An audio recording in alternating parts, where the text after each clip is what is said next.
Pronto, está gravando. Boa tarde para todas e para todos os presentes. Hoje, voltando à nossa rotina de palestras do grupo de pesquisa. É uma honra para a gente ter aqui a professora Ellen Rodrigues Brandão, uma amiga muito querida. A Ellen, ela é professora adjunta de Direito Penal e Criminologia da Faculdade de Direito da Universidade Federal de Juiz de Fora. Ela é doutora em Direito Penal pela UERJ, com estágio doutoral. Isso ela não me colocou naquele mini currículo, mas eu fui lá direitinho. Com estágio doutoral na Universidade de Greifswald, na Alemanha. E ela também é mestre em Ciências Sociais pela Federal de Juiz de Fora. É advogada, mãe da Júlia, né? E é uma amiga muito, muito, muito querida, acompanhando a minha caminhada desde a minha monografia, quando eu a conheci nas minhas pesquisas de monografia de final de curso. E desde então a gente tem mantido contato, mantido amizade, trocas, e eu diria que muito das minhas pesquisas, das minhas reflexões, se devem aos trabalhos da Ellen nessa área, além dela ser uma inspiração muito, muito grande para mim. Como sempre, tendo aqui junto comigo a professora Samara, que é também uma amiga muito próxima, sempre também a gente dividindo juntos esse espaço para a gente poder promover reflexões e debates. Samara, te passo a palavra, se você quiser fazer alguma consideração, evidentemente, e depois para a professora Ellen, tá bom? É um prazer, né, conhecer a professora. Assim como a doutora também, batalhamos na militância da advocacia criminal, o que para a gente sempre enfatiza isso, o que para a mulher advogada já é um passo muito grande, né? A gente já batalha e sofre também um pouquinho com isso, porque parece que assim, nos parece não, né? É constatado que a grande maioria da militância criminal é praticada por homens, né? Então estamos aí um passinho aguerridas na causa aí feminista também, e agradecendo, né, a sua disponibilidade para nos ovacionar hoje com seus conhecimentos. Muito obrigada. Quero agradecer, né, mais uma vez o convite, na pessoa do professor Hamilton, que é um amigo querido, um pesquisador e um professor admirável, uma pessoa que eu tive a honra de conhecer. Ele fala desde a monografia como se fosse assim há muito tempo, mas o Hamilton é um prodígio, é a pessoa que eu vi fazer mais rápido monografia, mestrado e doutorado. Eu mal tinha acabado de ler a dissertação, já estava saindo a tese. Então, em um curto espaço de tempo, Hamilton vem trilhando aí uma trajetória muito bonita, muito fecunda, né? Que com certeza ainda vai dar muitos frutos. Uma geração nova aí de novos professores forjados aí com muita militância, com muita pesquisa, mas acima de tudo com muito rigor científico, com muita responsabilidade no que se faz.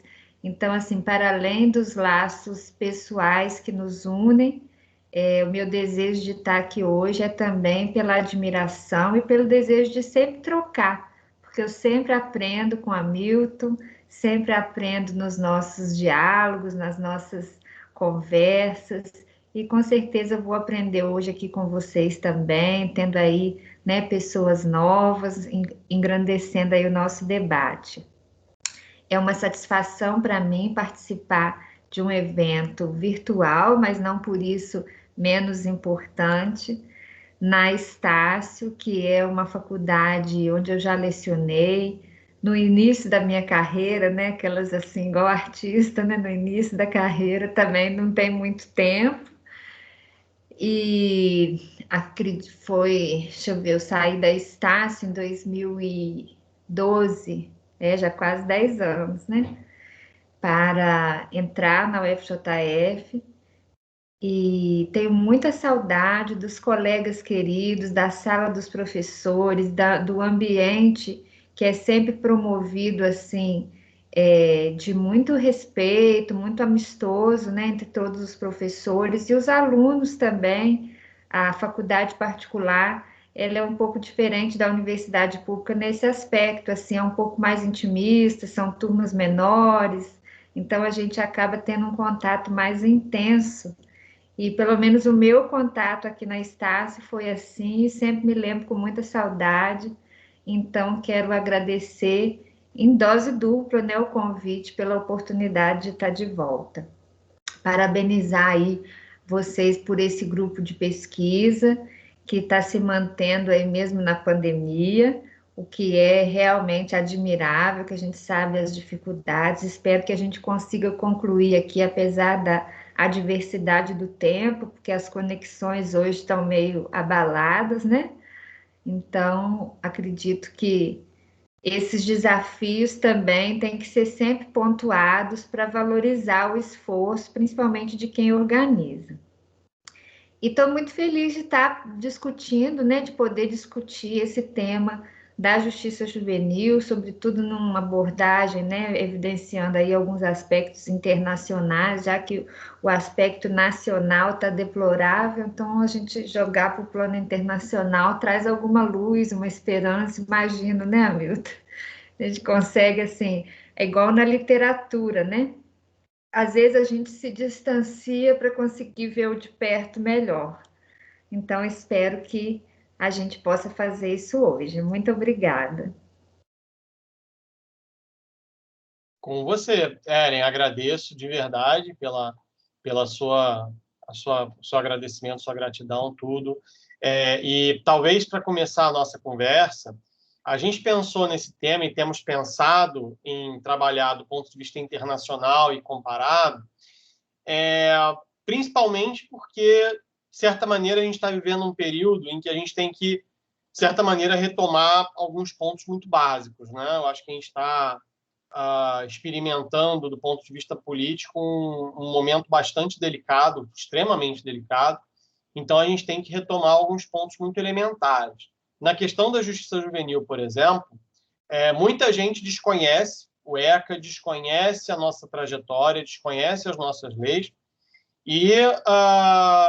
no entanto, quando a gente olha para o nosso estatuto, a gente tem a gente tem que ter o orgulho, pelo menos, de olhar para ele e saber que ele é fruto de uma certa trajetória de lutas e ele se insere também em alguns marcos internacionais, em algumas questões. Então, era um pouco nesse tom que eu queria iniciar a nossa conversa. Então, você tem todo o tempo que você precisar, que você tiver, pode ficar à vontade. Ok. Eu vou falando aqui, aí você faz as intervenções que vocês, né, todos os participantes aí acharem necessárias e pertinentes. Mas eu achei legal a gente discutir essa questão internacional, principalmente nesse contexto da pandemia. Porque quando a gente fala do ECA, que o ano passado registrou aí os seus 30 anos, né? Eu não ouso falar que comemorou, né, aí, na Milton, conforme o artigo que a gente fez lá o boletim do BCCRIM, seria irresponsável a gente dizer que está comemorando 30 anos, então vamos dizer, registrou seus 30 anos. A gente tem muitos avanços, mas ainda muita coisa por fazer, muitas lutas ainda a travar. E o mais importante, eu acho, nesse momento assim de lutas, é a gente saber de onde a gente vem. Lógico que se a gente falar da história da justiça juvenil do Brasil, os percursos pelos quais a gente passou, a etapa penal indiferenciada, a etapa tutelar, até chegar no ECA, a gente teria que ter outra live. Então, vamos pensar assim no ECA, né? De onde a gente parte? A gente parte de um modelo totalmente ultrapassado na década de 80, né? No contexto da redemocratização do país, um modelo ainda totalmente forjado dentro da disciplina ou vamos dizer assim, da doutrina tutelar. Eu não gosto dessa terminologia, mas era assim que se dizia na época, né? E aí, para que pudesse se adequar à legislação brasileira infraconstitucional, à nova Constituição de 88 e a todos as dimensões do processo de redemocratização, era urgente fazer também a reforma da legislação juvenil. E aí o Brasil passou a sofrer várias pressões internacionais para que adequasse a sua legislação. Então é importante a gente ter sempre em mira que o ECA, que é considerado uma legislação modelo, que é muito elogiada, já foi incorporado no país como algo de fora para dentro, né? Não fruto de um amadurecimento interno, um processo político que demandou, principalmente por parte dos atores envolvidos, um amadurecimento que gerou uma mudança. Foi algo que foi imposto assim, né? Introjetado. Só que introjetar na lei não significa mudar as práticas. Então, a gente continuou. Eu trabalho muito isso na minha tese, né, que se tornou aí o meu livrinho, que a questão do ECA não é judicante, né? Então, assim, por mais que a gente tenha, isso aí, obrigada. Por mais que a gente tenha a lei, as práticas que são os desafios, né? As mentalidades é que são os desafios.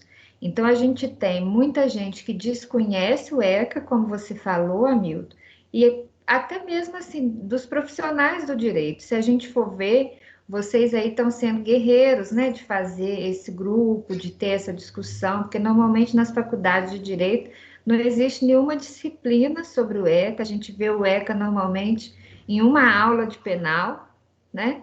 Em uma ou outra aula de penal. Se eu levantar a mão, não aparece, né? Para ela não aparece se eu levantar a mão, né, Hamilton? Aparece. Aparece. Não, aparece? Não, eu ia falar exatamente sobre isso no início da nossa conversa. Se a gente tem a oportunidade muito de falar sobre ECA metade de uma aula, quando dá. Porque as matérias, os tempos vão diminuindo, né? A gente tem que cumprir o cronograma, mesmo abaixo do esperado. E ia falar também sobre a questão da legislação, que é considerada uma legislação, né, referência, modelo, mas que, no entanto, não é aplicada na prática. E acredito eu, não sei se a doutora tem a mesma percepção que a minha, já vem estrutural, até porque nós não estudamos na faculdade, nós não temos nem tempo sequer de nos aprofundarmos. Só se, assim, se for um profissional assim, mais aplicado à questão, à parte doutrinária de pesquisa, ou que vai precisar, num caso concreto, aí vai precisar estudar um pouquinho mais.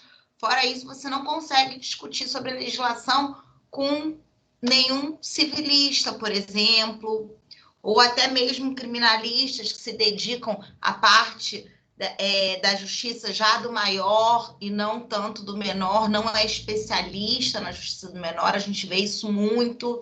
Então, a gente vê profissionais preparados para a advocacia do adulto e não da advocacia juvenil em si. Não sei se a doutora tem a mesma percepção. Sim, eu acho que para além da questão da advocacia, até mesmo da formação, independente do que vai se fazer com isso, né? Assim, o estudante de direito não tem uma formação em justiça juvenil, são poucos os textos e até mesmo a legislação poucos leem. O estágio nas varas de infância e juventude também não é o dos mais procurados, porque não tem assim tanto glamour. E assim vamos assim partilhando um desconhecimento do próprio ECA. Quanto mais dessa legislação, das normas, dos estándares internacionais que subjazem ao ECA, que fizeram com que, nesse processo de redemocratização com que eu falei, a gente tivesse a incorporação de uma série de princípios que estão lá. E aí conhecer a história dessa normativa internacional é importante para que a gente entenda por que isso está no ECA, né?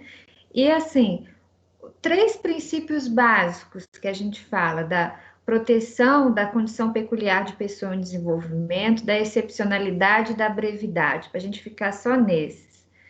Até porque, como eu sempre digo, né, quando a gente fala do processo penal que envolve a apuração do ato infracional ou o caráter sancionatório do ECA para aqueles que não entendem que tem uma natureza penal, mas é inegável, né, que tem um caráter sancionatório, a gente tem uma cobertura principiológica ainda maior do que aquela voltada aos adultos. Para além dos princípios que norteiam o direito penal e o processo penal comuns, no ECA a gente tem mais princípios, e aí eu vou incorporar esses 3 aí só para a gente não ultrapassar muito o tempo.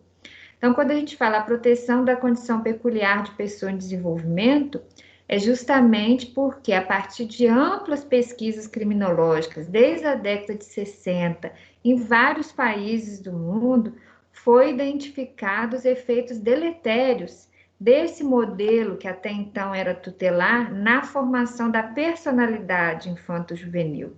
Então, por isso foram capitaneadas, aí, guerreadas muitas mudanças no âmbito da ONU, que fizeram com que, né, ecoassem em outros países e resoluções foram editadas até culminar, né, na Convenção aí dos Direitos da Criança e do Adolescente, que foi recepcionado, vários países passaram a ser signatários, inclusive o Brasil. Esse princípio... Só para complementar, a gente também poderia acrescentar aqui considerações relativas à idade de responsabilização penal, né? Exatamente. Porque muita gente, infelizmente, quando vem estudar Justiça Juvenil e vem estudar ECA, a primeira coisa, a pessoa muitas vezes não teve oportunidade de ler o estatuto, não teve oportunidade de conhecer como é a justiça, mas quer ir lá e quer discutir a maioridade penal, a idade, e aí não sabe de onde é que vem esses 18 anos. Se puder falar um pouquinho para o pessoal também. Tá, então, pegando o gancho aí, por que isso foi tão discutido? Porque essas pesquisas, esses estudos que replicaram em vários países e não puderam, na época, né, ter os frutos aqui no Brasil, porque a gente estava em plena ditadura militar, mas que justamente na década de 80 foram aí buscados, trazem consigo a ideia da excepcionalidade e da brevidade, que tem tudo a ver com essa questão da idade que o Hamilton falou, porque foram observados que essa delinquência juvenil, ela é episódica, a tendência é que ela não se repita na vida adulta, então, normalmente, os pequenos delitos que acontecem são caracterizados como episódicos, e aqueles mais graves, muitas vezes, estão relacionados a contextos de desproteções que esses adolescentes e crianças estão sujeitos. Então, não tem como a gente considerar nessa pessoa que está com a personalidade em formação que há aí um comportamento criminoso, algo que realmente possa ter uma resposta penológica adequada a partir da privação ou da restrição de liberdade. Por isso a ideia da excepcionalidade e da brevidade, porque foi comprovado em várias pesquisas que quanto mais tempo em restrição ou privação de liberdade, mais essa personalidade tinha efeitos negativos e não positivos. E aí a questão do tempo. Eu sempre falo isso quando a gente compara o tempo para um adolescente e para o adulto, para a gente entender o porquê que 3 anos para um adolescente é muita coisa, né, de medida de internação. Imagina se alguém retira de você o seu ensino fundamental. Você nunca vai poder ir na escola, ou o seu ensino médio. Toda a profusão de acontecimentos que houve ali na sua vida, na formação da sua personalidade em 3 anos, quando se é adolescente. Então, essa percepção para o adulto é muito diferente. O professor Juarez Cirino tem um artigo muito interessante sobre isso, é o Adolescente Infrator, só buscar lá que vocês vão achar, em que ele discute essa questão do tempo. Então, quando a gente fala da idade de responsabilização penal, é importante a gente entender o porquê que se trabalha numa proposta diferenciada para o menor de 18 anos. Menor de 18 anos aqui no Brasil, porque em muitos países vai até 21, que a gente trabalha a figura do jovem adulto, que o ECA não incorporou. Então, a partir dos 18 anos, a pessoa no Brasil já responde como adulto. Na Alemanha, por exemplo, em vários países da Europa, só a partir de 21. Até 21 ainda está sujeito à justiça juvenil. Justamente por se entender que enquanto está nesse processo de formação da personalidade, o sujeito, a resposta de privação ou restrição de liberdade, ela é muito mais negativa do que positiva. E aí, só sobre essa questão da idade, eu acho legal, Milton, a gente reforçar o seguinte: muita gente acha assim, tem que abaixar a minoridade penal porque vai responder só a partir dos 18 anos, e aí no ECA não pega nada, ou para o adolescente não pega nada, o que é um erro, né? Na verdade, a nossa responsabilização penal dos adolescentes no Brasil começa com 12 anos. Então, a partir dos 12 anos, dos 12 aos 18 anos, os adolescentes no Brasil já recebem uma resposta penal para os seus atos infracionais, que nada mais são do que crimes ou contravenções, que no ECA é denominado ato infracional. Mas da mesma forma que o adulto, o adolescente vai ser processado, julgado e condenado a partir de uma conduta típica, ilícita e culpável, embora ele seja inimputável. Aí o Hamilton, né, pode discutir bastante sobre isso. Embora muitas vezes seja furtada, né, do adolescente a possibilidade de ter um juízo de culpabilidade exercido a seu favor, mas ele termina respondendo, na maioria das vezes, por um fato típico e ilícito, e contrariando aí a lei do SINASE, que diz que a justiça juvenil não pode ser mais gravosa que a justiça dos adultos, né? O adolescente muitas vezes se vê alijado do juízo de culpabilidade, principalmente a partir da categoria da inexigibilidade de conduta diversa, considerando a realidade da adolescência brasileira, né? Então, assim, essa questão da idade também faz parte de um marco internacional muito importante e que, às vezes, as pessoas leigas não têm conhecimento e acham que o Brasil está, assim, atrasado ou punindo menos. Na verdade, a gente é até muito rigoroso. A maioria dos países começa a punir os adolescentes com 14 anos e vai até 21 no âmbito da justiça juvenil. Então, a pessoa só responderia a partir de 21 como adulto e até os 14 não teria responsabilidade penal, como é o caso da Espanha, da França.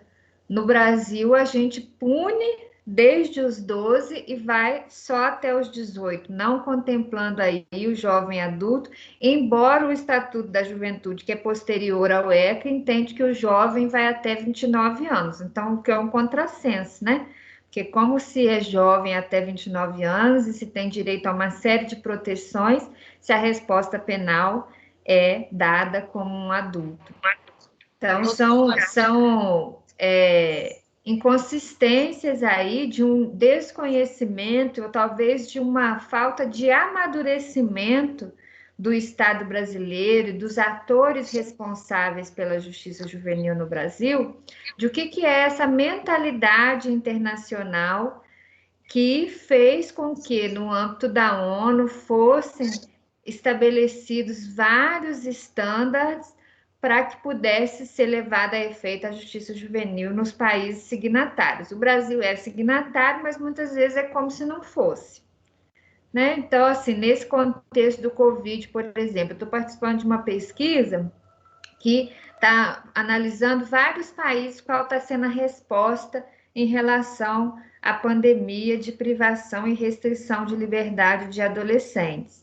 E aí, mais uma vez, privilegiando aí o princípio da condição peculiar de pessoa em desenvolvimento, excepcionalidade e brevidade, esses adolescentes estão tendo as medidas, né, sancionatórias em caráter domiciliar. E no Brasil, o Brasil não abre mão, né? Os adolescentes continuam aí internados, as instituições estão cheias, adolescentes morrendo, sendo contaminados. Então, a gente ainda tem a ideia da privação e da restrição de liberdade quase como que um patrimônio. A ideia tutelar, né, que a gente fala, aquilo que não se quer abrir mão, o Estado não quer abrir mão da tutela da vida desse jovem, e tutela a vida privando da liberdade. Ellen, eu acho que o Edson está com a mão levantada. Edson, gostaria de fazer uma pergunta, de fazer alguma consideração? Não sei se ele acionou aqui. Eu vi que ele acionou aqui a mão levantada. Não sei. Mas eu vou fazer uma pergunta, aproveitar o gancho da questão da idade, professora Milton, se o senhor me permitir. Claro. Já que temos pouca aula, né? Estávamos comentando do pouco tempo que temos, mas com questão o menor, ele pode, o adolescente, né? Ele pode ultrapassar ali cumprindo uma medida socioeducativa após o preenchimento dos 18 anos? Pode. Pode, até os 21 anos, sabe, né? o ECA tem vigência, mas se ele já tiver sido sentenciado, ele não pode ser sentenciado na Justiça Juvenil, ou seja, ele não pode receber uma medida socioeducativa depois dos 18 anos. Mas se ela já tiver sido aplicada antes, ela pode perdurar até os 21, quando de fato tem que haver a liberação compulsória pela perda do objeto socioeducativo. Sob pena, inclusive, né, de cometimento, se a unidade não cumprir essa libertação compulsória, pode responder, inclusive, pela prática do crime de abuso de autoridade, né? Sim, com certeza. Ellen, eu acho que o Edson não apareceu aqui. Pode prosseguir, se você quiser, tá? Não, eu acho que assim, o importante é a gente pensar agora, né, nesse contexto, se a gente pensar, né, como que a questão internacional influenciou lá nos anos 80 e como ela é agora. Eu acho que essa questão da Covid, que eu dei aí como exemplo, mostra a nossa falta de amadurecimento, o nosso distanciamento. É como se os ditames impostos pela ONU, através das regras de Beijing, das diretrizes de Riad, da Convenção dos Direitos da Criança e do Adolescente, toda a normativa internacional sobre o tema, fosse uma perfumaria ou algo que ainda está muito distante. Porque nas situações limites, o que acaba prevalecendo no Brasil é o pensamento punitivista, infelizmente. Então, te aproveitar para te perguntar, agora, porque nosso tema também é direito internacional e direito comparado. Se você puder compartilhar com os alunos e com a gente a experiência do estágio doutoral e como foi conhecer o sistema de justiça juvenil da Alemanha, né? Naquilo que você entende pertinente de comparar, de elementos que seriam melhores, piores, enfim, como você quiser apresentar esse período, que eu acho que é super enriquecedor também. Legal. Foi muito enriquecedor para mim. Na verdade, quando a gente começa a estudar direito penal a fundo, sempre vem aquela pergunta assim, mas por que você está estudando alemão? Porque, se vocês forem observar, quase todos os autores com os quais a gente lida do direito penal são alemães, dada a grande influência que o direito penal alemão exerce no nosso modelo e todos os países da Europa continental e América Latina. Então, em atenção a isso, eu procurei me aprofundar, né, no alemão e principalmente na justiça juvenil alemã, e aí descobri o professor Frida Duncan, que é uma referência lá, e tem muitos trabalhos, é um pesquisador assim muito ativo, muitas publicações, muita pesquisa de campo, então eu fiquei encantada de ver assim como que eles têm assim um aparato e recursos também para fazer pesquisa, porque a gente aqui muitas vezes não consegue fazer porque não tem recurso. Então, tudo aquilo que eu gostaria de ver, por exemplo, a reincidência, os índices de quais são os crimes mais cometidos ou não, as idades, todos os aspectos estatísticos, todas aquelas coisas que eu sonhava em ver, as taxas de condenação, de absolvição, de recurso, tudo tem disponível. Então, me chamou a atenção a riqueza assim, desse material, e aí eu procurei me aproximar, e aí fui estudando e vendo que a legislação, na verdade, desde o Código Penal, né, alemão, influencia muito, né, os tipos penais, é tudo muito, não vou falar idêntico, porque as penas são diferentes, o Brasil pune muito mais, mas assim, toda a parte material do nosso direito penal é de base alemã, e aí isso também se reflete na justiça juvenil, lá eles têm, a gente fala JGG, na verdade, Gesetz, Gericht.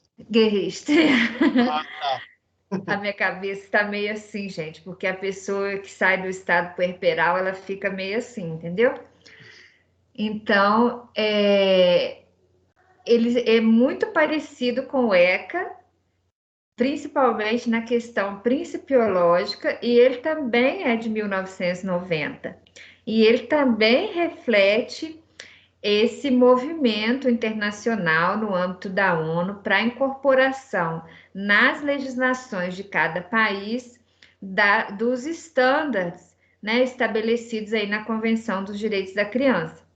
Então, me chamou a atenção porque lá, diferente daqui, esses princípios são levados a efeito na prática. Então, quando a gente chega nas unidades de internação, lá tem outro nome, né? Mas vamos dizer assim, as unidades socioeducativas de lá, a gente vê realmente um adolescente por cela. Lá eles não ficam mentindo que quarto, não. Lá realmente, né? O entendimento é que é cela, eles estão presos. Inclusive, assim, eles são imputáveis, mas ser imputável a partir dos 14 anos na justiça juvenil alemã não significa receber pena como adulto. Essa que é a diferença. Então, assim, eles são imputáveis na medida que eles têm responsabilidade penal, assim como os nossos adolescentes, mas eles têm um tratamento diferenciado. Então, eles recebem não as penas dos adultos, mas outras sanções, como seria a nossa ideia das medidas socioeducativas. As unidades lá realmente é um adolescente por cela, em cada cela tem uma cama, um lavabo, né, vamos dizer assim. Nas unidades é tudo assim, não vou dizer que seja bom, porque estar preso nunca é bom, mas é mantida a ideia da dignidade da pessoa humana que a gente fala, é mantida, as instalações são limpas, existe um local, se eles quiserem adquirir alguma coisa de comer, a família pode visitar, há um espaço para visita, existem realmente as oficinas socioeducativas lá dentro mesmo, eles aprendem uma série de profissões, não fica fazendo só aqueles fatos de artesanato, mas aprende marcenaria, pintura, cozinha, tem as mini escolas dentro das unidades, eles continuam tendo a educação formal, então realmente tem uma preocupação educativa. Aí a gente pode pensar assim, então já que é assim, eles ficam, né, tem umas penas aí de uns 3, 4 anos, pelo menos para concluir o ensino médio, já é que é tão bom, né, porque eles vão estudar. Não, ainda que seja bom, a ideia é que seja excepcional e breve, justamente por entender que mesmo nesse modelo em que se mantém a dignidade da pessoa humana, qualquer privação ou restrição de liberdade é deletéria à promoção da personalidade juvenil. Então, as medidas mais aplicadas são os trabalhos de justiça restaurativa, que procuram resolver ou trabalhar os conflitos criminais em meio livre, apoiando esse adolescente para que ele possa ter uma resposta, né, ao seu comportamento, mas que ele também seja apoiado em outras áreas da vida para que ele não volte a delinquir. Isso em meio livre. Então, assim, para mim foi fantástica essa experiência de ver, assim, a lei sendo de fato aplicada, porque aqui no Brasil a gente sempre vai haver uma distância, né, entre a lei e a prática. Se a gente conversa com os alemães, eles acham que ainda há muito a ser feito, porque aí eles já estão olhando o modelo dinamarquês, o modelo norueguês, os países escandinavos, que é ainda melhor, né, do que o modelo alemão. Então, a gente sempre quer melhorar, mas essa distância entre a lei e a prática, em países com absoluta desigualdade social e uma mentalidade ainda muito punitivista como o Brasil, ela fica muito distante. E aí a gente tende a acreditar que a lei é balela, que a lei não funciona, ou que a gente faz direito porque a gente é tolo, né? Porque, na verdade, a lei nunca vai acontecer na prática. E aí foi muito bom ver que realmente acontece, que realmente é possível, que os índices de reincidência são baixos a partir dessa resposta, porque às vezes a gente pode achar assim, mas fica 6 meses privado de liberdade, vai sair e vai praticar o crime de novo. E não, pelo contrário, quanto menos tempo, menor é o índice de reincidência. Então, foi muito interessante para desfazer muitos mitos, né, que a gente acaba carregando a partir da nossa realidade. Eu recomendo a todos que se interessarem pelo tema, que procurem se aproximar do modelo alemão, apesar, né, da barreira da língua, que é um idioma difícil, tem muitas obras traduzidas, tem muita coisa em espanhol, os sites estão disponíveis, e aí se consegue ver com a tradução, não fica, né, perfeita, mas dá para acessar. Então, eu acho que vale a pena se aproximar. Ellen, o aluno Ricardo Calmona está fazendo uma pergunta aqui. Eu só vou pedir, Ricardo, para você, se você puder fazer pela câmera, só para, inclusive, quem puder abrir a câmera também, eu acho que faz uma recepção calorosa para a nossa palestrante. Se você puder fazer a pergunta oralmente, eu agradeço. Você poderia? Claro, desculpa, porque antes, quando eu abri a câmera, a conexão travou tudo. Enfim, eu queria saber quanto ao procedimento, se lá o juizado também especializado, como aqui deveria ser a vara especializada do juízo da infância referente à área infracional. Sim. Lá é. Aqui até também, é Ricardo que está falando? Eu estou sem o nome aqui. Isso. Aqui é também, Ricardo. Por mais assim que tenha problema, pelo menos assim, especializada é a justiça, até mesmo por conta da competência, né? Esse é um aspecto formal. Todos os feitos que envolvem criança e adolescente correm nas varas de infância e juventude. Embora com mentalidade, às vezes, de adultos, né? Mas assim, correm nessas varas especializadas. E lá também existe uma justiça juvenil especializada e que o critério da competência é fixado pela idade, conforme aqui. Perfeito, obrigado. Gente, alguém tem... Eu acho que a Ellen está fazendo essa conversa de forma muito próxima, muito junto de vocês, então vocês fiquem à vontade para fazerem qualquer intervenção, qualquer pergunta que entenderem pertinente, tá? Então, estamos abrindo aqui para a participação de todas e de todos, tá? Samara respondeu aqui. Pedindo aqui para abrir as câmeras, quem puder abrir, por favor. Eu tenho alguns alunos aqui presentes que fazem, ou já fizeram, ou fazem ainda comigo, métodos adequados de resolução de conflitos, e nós falamos, doutor, exatamente sobre a questão da justiça restaurativa, como ela é importante a ser aplicada tanto no direito penal do adulto como da infância, né? E o quanto é importante, né? E eu sempre falo para os alunos, sempre dou um recado muito importante que devemos cuidar dos nossos jovens, né? Para evitarmos de punir nossos adultos. E aí, sempre que eu dou a aula da justiça restaurativa, eu resgato tanto ambas, né? Aqui a gente falando de ECA, o quão nós estamos distantes de uma realidade ideal e que a gente possa prestar justiça restaurativa com eficácia. Até porque, como a doutora falou, já temos aí a comprovação científica de que o menor infrator ele vai aproveitar muito da justiça restaurativa. Ele vai voltar, o sentido sempre de ressociabilização, o que já é um pouco mais difícil na fase adulta, mas que nós temos instrumentos, mas que não são aplicados, porque lei a gente tem. Tamara, inclusive, foi uma ótima colocação a sua, porque a Ellen coordena um projeto na UFJF de justiça restaurativa para adolescentes. É mais uma das coisas lindas que a Ellen faz na academia e na prática. Então, Ellen, eu ia até te perguntar para você compartilhar um pouquinho com a gente da experiência do projeto e quais seriam os principais desafios que você enxerga para a justiça restaurativa nesse âmbito. Ok.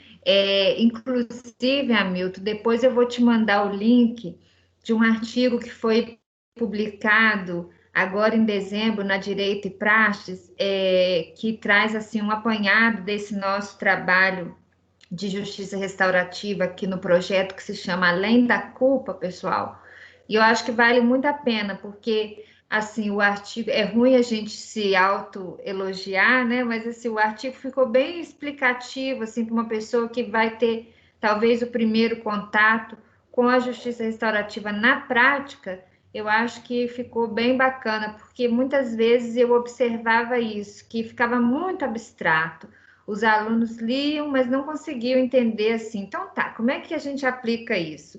Porque diferente do direito positivado, que a gente vai lá no Código de Processo Penal, fala direitinho o rito do tribunal do júri, o rito do procedimento comum, do procedimento sumário, a justiça restaurativa, até por premissa, ela não é positivada. Então, muitas vezes dá esse vazio, né? Mas como é que faz? Então, embora a gente tenha a resolução 225 do CNJ que estabelece os critérios, sem nenhuma pretensão, esse nosso artigo procurou traduzir isso de uma forma simplificada. Então, esse projeto se chama Além da Culpa, ele existe desde 2012, em parceria com a Defensoria Pública do Estado de Minas Gerais.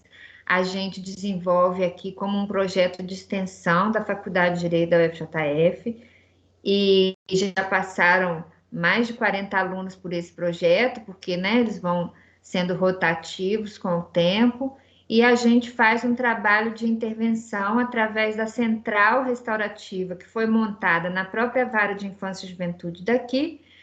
E aí o projeto tem 3 fases. Na fase processual, o feito a gente faz a suspensão condicional do processo, o feito é encaminhado, caso o Ministério Público entenda ser conveniente, também o juiz, o feito é encaminhado para a central restaurativa para que a gente faça o procedimento restaurativo, ouvindo aí autor, vítima, demais pessoas afetadas pelo conflito. Sendo positivo, a gente, na verdade, positivo ou negativo, né, na conclusão do processo, a gente devolve os autos para o Ministério Público, que a partir daí vai valorar e decidir se extingue o feito, aplica remissão, se entende que não foi exitoso e aí segue o processo daí. Na maioria das vezes a gente tem um resultado positivo e os procedimentos são extintos, cumprindo só mesmo parece que é como se fosse um alívio, né? Mas na verdade o procedimento restaurativo ele tem todos os seus vieses. E a gente tem também a atuação na fase de execução de medida, que são os círculos que a gente faz e oficinas restaurativas no próprio centro socioeducativo com os adolescentes em cumprimento de medida de internação. Então, são vários adolescentes que já passaram pelo projeto nesses quase 10 anos aí de funcionamento. E é muito interessante a gente ver que os adolescentes que têm contato com a justiça restaurativa têm um índice de reincidência bem menor do que aqueles que não o têm, o que faz a gente ter muita fé na implementação da justiça restaurativa como resposta aí a uma resposta alternativa para a solução de conflitos criminais. Por isso que chama Além da Culpa. Na verdade, eu queria que chamasse Além da Pena, mas não consegui. Eu acho que seria muito revolucionário. Então, ficou Além da Culpa. Mas não é porque está falando da culpabilidade, não, entendeu? Porque, no fundo, a gente está querendo ir além da pena. Não, tranquilo, eu entendo. E, assim, eu até esse artigo seu, eu cheguei a ler, inclusive.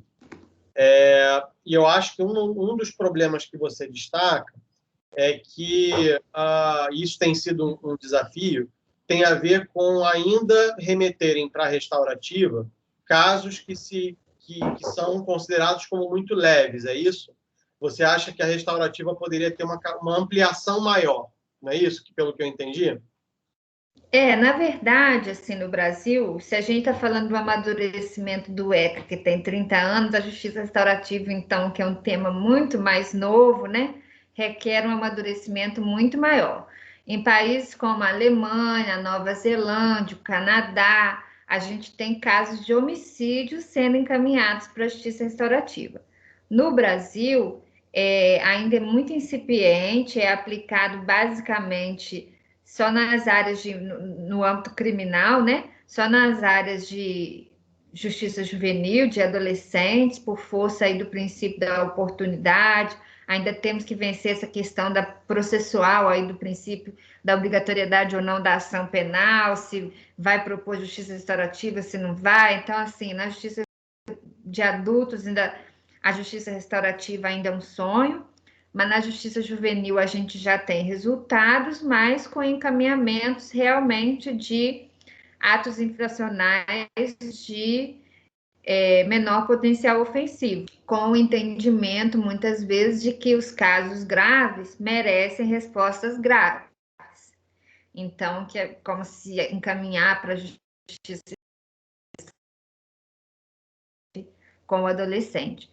Tudo isso é reflexo dessa mentalidade aí que a gente já vem falando desde o início. Obrigado. Gente, mais alunos abriram as câmeras, Jorginho, Alba, Renan, Pedro. Gente, estão à vontade para fazerem perguntas, tá? Eu acho que quem quiser, por favor, pode falar. Vamos aproveitar a presença da Ellen aqui, que mais do que toda a trajetória também acadêmica, ela nos fornece relatos e acho que pode tirar a curiosidade de vocês com relação a isso. Como assim é possível, né, diante de um homicídio, a gente ter justiça restaurativa, né? Então, aproveitem, por favor, esse momento para poderem tirar qualquer dúvida, tirar qualquer questão. Passo a palavra para vocês, quem quiser falar. Posso falar?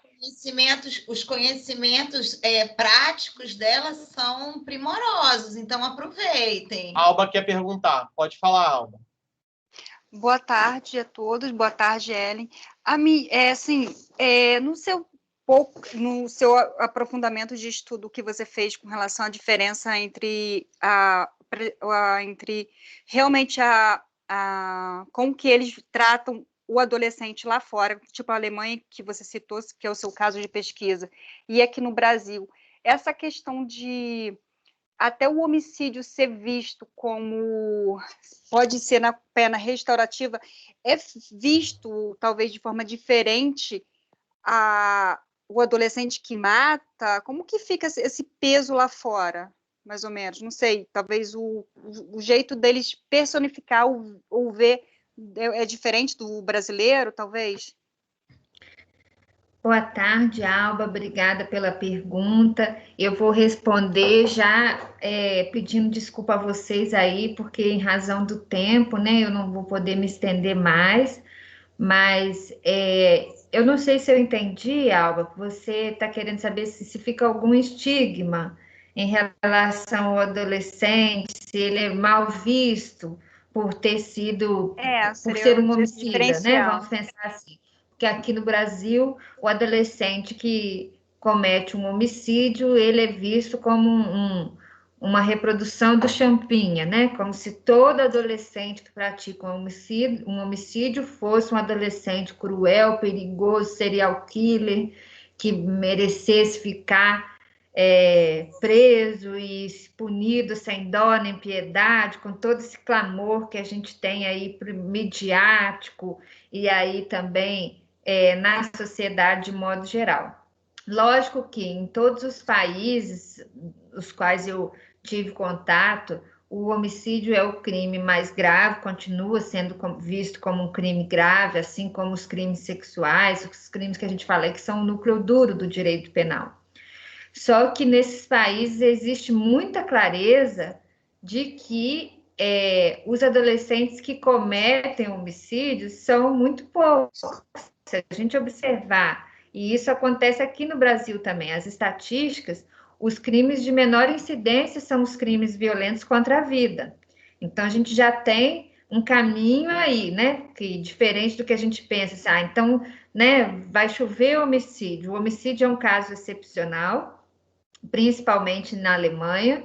Então, a maioria dos casos envolvem delitos patrimoniais, e quando acontece um homicídio, a resposta da justiça restaurativa ela é muito mais com foco na não reincidência, no sentido de preservar outras vidas e também de preservar a vida desse adolescente, do que propriamente como uma resposta punitiva que implique sofrimento.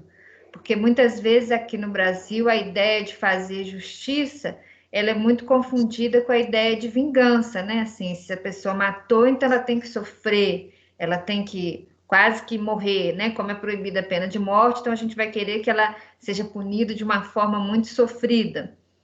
Então, esse não é o raciocínio verificado lá. Mas, sem dúvida, por mais que se encaminhe a justiça restaurativa, não existe um olhar benevolente. Os crimes graves continuam sendo vistos como crimes graves. O que muda é a percepção sobre a fé na pena, como diz o professor Nilo Batista. Não existe uma fé na pena como uma redenção, como um passe de mágica. As respostas restaurativas em meio livre, como eu falei, elas produzem muito mais efeitos positivos do que as penas privativas de liberdade. Gente, faltam 3 minutos para 5 horas. Eu combinei com a Ellen, que a Ellen, inclusive, 5 horas que ela vai precisar se ausentar. Então, assim, infelizmente, pelo tempo, acho que não daria para colocar mais uma pergunta, sob pena da Júlia ficar, né, sem o momento de ter a Ellen perto. Então, infelizmente, eu vou precisar encerrar. Ellen, os alunos podem buscar seu contato, podem te adicionar, posso passar seu e-mail para eles? Como fica isso? Claro, gente, fica à vontade. Eu peço desculpas, né, por não poder continuar, mas fico à disposição para a gente se encontrar em outros momentos, se quiser marcar outras lives. Quem quiser fazer contato comigo, é só me adicionar lá no Instagram. E quem quiser conhecer um pouco mais sobre meu trabalho na UFJF, junto com os alunos, eu peço que adicione a página do NEP CRIM, NEP, N-E-P, CRIM. No Instagram ou no Facebook, vocês vão poder ver várias das nossas ações, das nossas publicações, é o nosso grupo de trabalho, e lá também vocês podem se comunicar se precisar de algum material, de alguma coisa. Eu sigo à disposição, agradecendo mais uma vez a todos vocês pela companhia, pelo convite e ao Hamilton, mais uma vez, pela parceria de sempre e que eu espero que ainda dê muitos frutos. Beleza, Ellen. Eu vou fazer o seguinte agora só, pessoal, para fins de horas AC. Eu vou colocar aqui o link para a presença na palestra. Quem quiser acessar, está aqui aberto, tá? É um formulário do Google que eu deixei aqui com o link, ok? Samara, se você quiser fazer considerações finais. Professora Ellen, muito obrigada pela sua disponibilidade. Aprendemos muito, gostei muito dos exemplos aí da sua vivência. Já estou seguindo já no Instagram, já me coloquei lá para poder estudar mais sobre os temas. Muito obrigada pela sua disponibilidade e pelo carinho que a senhora falou do nosso grupo de pesquisa aqui de Nova Friburgo. Obrigada a você, Samara. Foi um prazer. Bom, gente, vamos fechar aqui então. Vou fechar aqui a gravação. Ellen, tá? Pode ir lá para a Júlia, não tem problema. Tá bom. Um beijo, tá? Obrigada. Bom, parando aqui. Beijo, tudo de bom. Tchau, tchau. Tchau.